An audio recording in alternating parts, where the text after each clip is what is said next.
I'm Ariel Anderson, and my memoir, Playing to Lose, about my journey from growing up in the Jehovah's Witnesses to becoming a BDSM model, is out later this year. I'm going to read from a chapter of it, which is towards the beginning of the book. It made me cry when I wrote it, but for happy reasons. I cried for many reasons writing this book, but this was for a happy reason, because this was the moment that I discovered that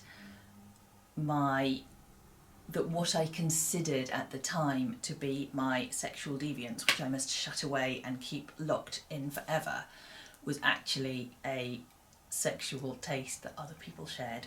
So here we are. And quite unexpectedly, my world changed irrevocably and forever. The first thing I saw was a bronze statue of a woman. She was nude, kneeling, and her hands were tied behind her.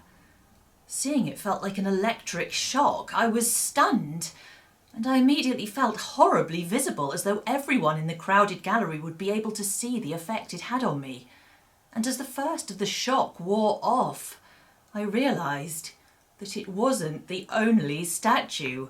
There was a series of them, and every single one included some kind of bondage. One figure was bent at the waist, secured in a set of stocks. One was on all fours with a collar around her neck and cuffs on her wrists and ankles. What on earth, I wondered, frozen, was I looking at? It was like a mirror, reflecting the inside of my mind back at me. All my fantasies laid out before me in this gallery. It was overwhelming. Malcolm had noticed none of this, having spotted a friend of his. He introduced me to Paul, another artist who'd also organised the event. He was polite and friendly, but I was wildly distracted. Who'd made those sculptures? Were there any more in here? I excused myself and walked further into the gallery. And there was a collection of framed sepia-toned photographs, hanging all together, and clearly the work of the same artist. Just like the sculptures, they all depicted women. One picture was a back view of a woman bent over what looked like a church pew. In the foreground was a whip lying menacingly on a table. Dear God! Another depicted a woman caught in the act of lowering her Victorian-style bloomers.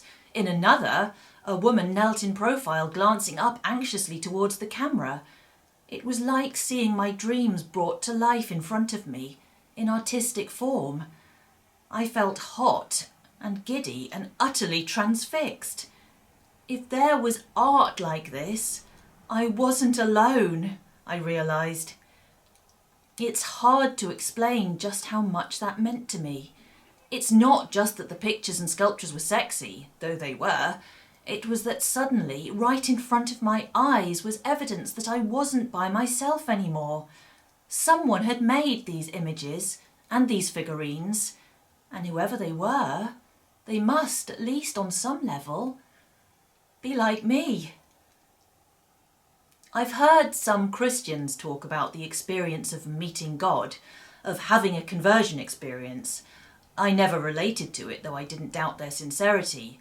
But in recalling what it was like for me that night in the gallery under Waterloo Station, the sense of peace and the hope of not being alone and strange after all, in the way that I'd feared that I was ever since I was 16, I realised that what they describe doesn't sound dissimilar. Once, as a confused 16-year-old, I'd had a sexual experience when I thought I was looking for a spiritual one. And looking at this work that was designed to be sexual, I had what felt like a spiritual awakening. I was part of something, and whatever that something was, it was here in the room with me. The people who'd made it were in the room too, though I didn't know it. Paul, the organiser, suddenly appeared next to me. I hoped he hadn't read my facial expression. I don't know what it would have told him. "Do you like this work?" he asked, indicating the sepia prints. "The photographer is sitting at a table over there. He'd like to meet you." Good heavens. He was here, and I could meet him.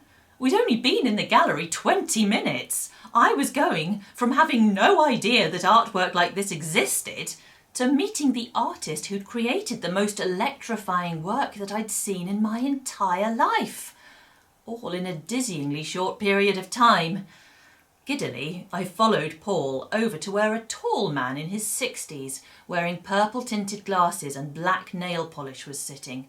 He stood up to greet me, and just like that I met China Hamilton, one of the best established and most loved creators of BDSM-themed erotic artwork in the UK. "What do you think of my work?" he inquired courteously, once I was sitting opposite him at his table, and Paul had absented himself again. "I like it very much!" I exclaimed, rather redundantly. I think that my feelings about his work were written all over my face. I had never felt so young and ill-equipped to deal with a situation in my entire life. I didn't know how to talk about photography. I certainly didn't know how to talk about the wonderful, arresting darkness of the world he'd created in his sepia-toned prints. I literally did not have the vocabulary. I'd never heard the term BDSM. I'd never had my own computer, so I never tried searching out anything related to my interests. It's hard to believe that a 25-year-old who'd been thinking about bondage and spanking since childhood had never looked for people similar to myself online. But I'd been so sure that I was alone. There hadn't seemed any point. "You're very beautiful. Would you like to model for me?" asked China, blessedly far more comfortable in this arena than I, and not, as far as I could tell, in the grip of an overwhelming cocktail of unexpected emotions. And of course, I said yes. So we chose a date a couple of weeks away, and he invited me to stay at his house in Suffolk overnight, since he preferred to shoot after dark. Like a vampire, I thought, later that evening, looking over his work at the gallery again, but this time imagining myself in the pictures. My conversation with China had only been brief, but he'd made mention of a BDSM scene in London. From the sound of things, there was a whole network of people who knew each other, were into similar things, and who organised actual social events. It seemed quite unbelievable, but as Malcolm and I shared a taxi back to our respective flats later that night, he corroborated the story. In fact, there was an erotic life-drawing class that ran every week within walking distance of my home, and they did bondage-themed classes. I could work for them if I wanted.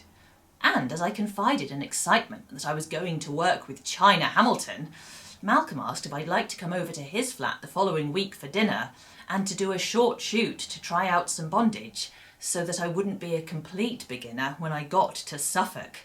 Thank goodness I said yes, because my first experience of being tied up was not at all how I expected. And if you'd like to know the rest of the story, please pre-order my book. Please pre-order my book. I have nothing else to say. Please pre-order my book. Happy New Year. Thanks for listening. Bye.